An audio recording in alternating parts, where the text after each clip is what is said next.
So this is a demonstration of the functionality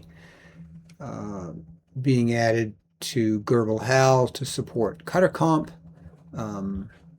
Just to set a baseline, Cutter-comp allows you to take one set of G-code path and offset it for a particular tool diameter.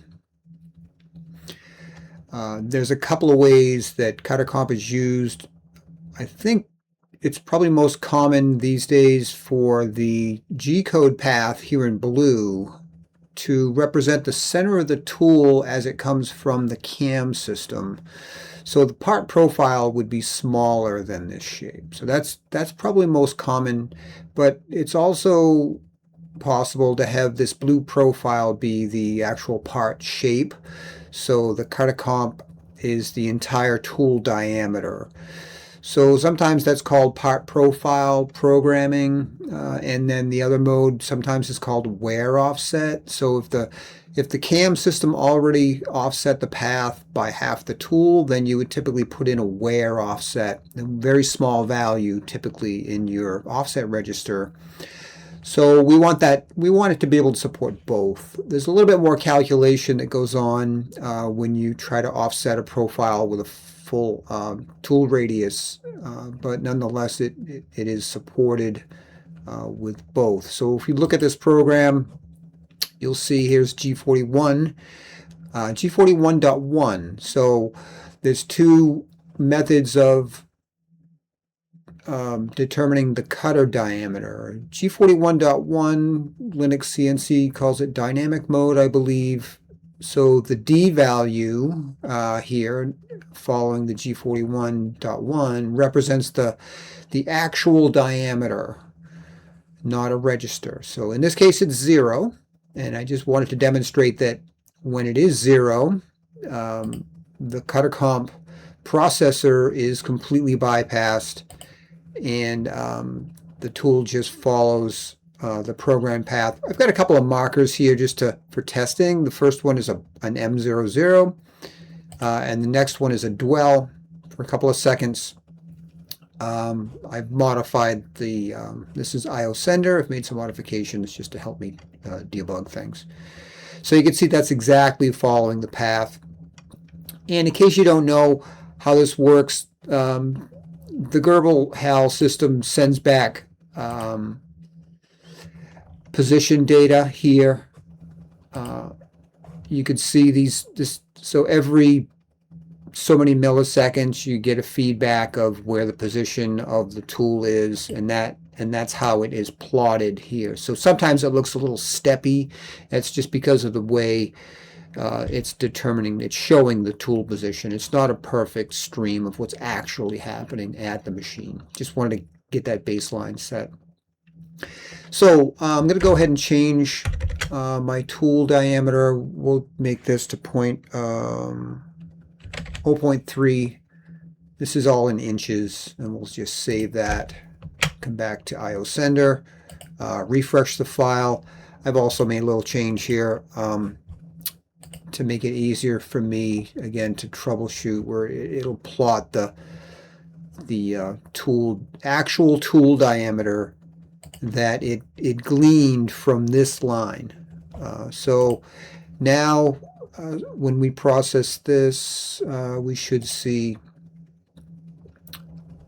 so there's the M0 cycle start, there's the pause. It's going to roll around the corner. So you can see it's offsetting pretty well. It's adding a roll around to the corner.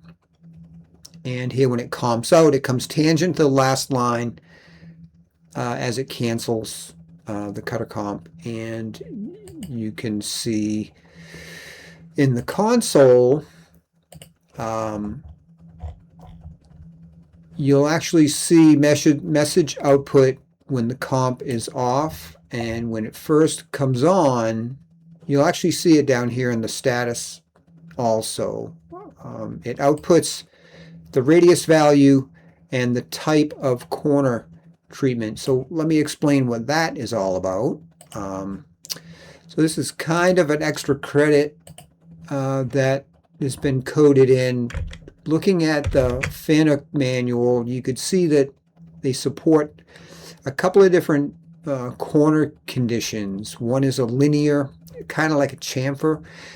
Both methods leave the same material, but one rolls around the corner. I think the idea is that some materials that work harden, it's not great to have the tool roll around the corner, because the cutting edge just dwells on that little point right there instead of coming up, passing the point, and then going down. So that's something that we wanted to support because it's kind of cool. So if we go to the settings, we have this corner treatment that we can turn on. We'll just save that, and we'll come back here, and I'll slow this down a little bit, and we'll run that again. Notice down here in the status, when this runs this time, you see a little feedback, so you get a little sanity check on if you're getting the correct diameter that you think you are. So you can see we're getting kind of a chamfer. I'll slow this down quite a bit so we get a higher resolution. So you can see we're getting a bevel instead of a roll. Now, if this is a very small offset, if you're using the wear type offset, and this is only, a couple of thou, or in metric, if it's the equivalent, it's a very small value, you don't actually get these micro chamfer motions. It will kind of just, there's a tolerance where it will just bypass and do a direct trim, so there won't be a kind of extra noise being pushed into the planer. So there was work done for that, and then we're just going to go ahead and let that cancel. So that's that setting, and you'll notice the way this corner, it doesn't have a roll on it. It's a little different. And now I'm going to go and turn that setting back so it rolls around. That's because it normally, with most controllers, you have two lines that the system knows about. You've got like a one-line buffer. So you have the current line. As the processor looks to try to calculate the offset, it knows about this element and it knows about this element, but it doesn't know anything else. So it knows that there's really not enough information or not enough room to fill it this completely. There's not enough room, so it has to come out straight. So you get a little bit extra material. This is really a minor point, especially if you're using the wear offset method. This is a non-issue for people that work with the wear offset. But there is another method, kind of an advanced method here, where there's a look ahead system that can be engaged. There's a compile time setting that can take this extra code out completely if you're starved for memory on your MCU. But if it is enabled at compile time, you have the option to turn it on or off. Mostly I did that for development reasons. So we've turned on this look ahead. So there's 8 moves currently in the look ahead. So you get a little bit different behavior now, because it can process more information. It knows more about the profile, and you can see it gets closer to the profile. And so this is just one example of the benefit of the look ahead, and I'm going to show you another benefit in a moment. We'll open a different file.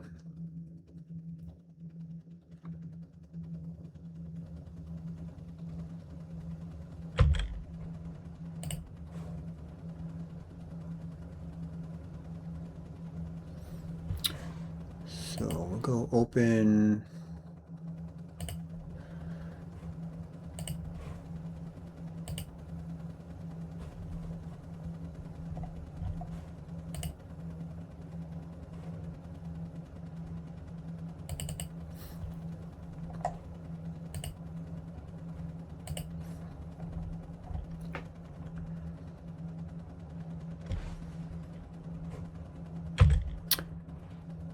So I didn't actually describe the other method that the tool diameter is specified, but I think I briefly mentioned it. So if this is actually a G40, so now the D represents the register number. And if there is no D, it will use the last tool number. It's documented in the markdown. So let's just save this. So this is D1 now. So we'll come back here and I'll just reload the file. We got a little glitch. I need to work on that. So we just use the cone method. And if we look at the tool registers, you'll see we have a 0.1 radius in the tool register. And if we notice down in the status, we should see 0.1 radius when we run this now. So let's go ahead and run it. I was a little too fast. You could probably look at the console. So yeah, so we're getting the radius this time is 0.1 because it's coming from the tool register. And there's the pause, and you can see it's still offsetting the 0.1. This is a fairly small shape.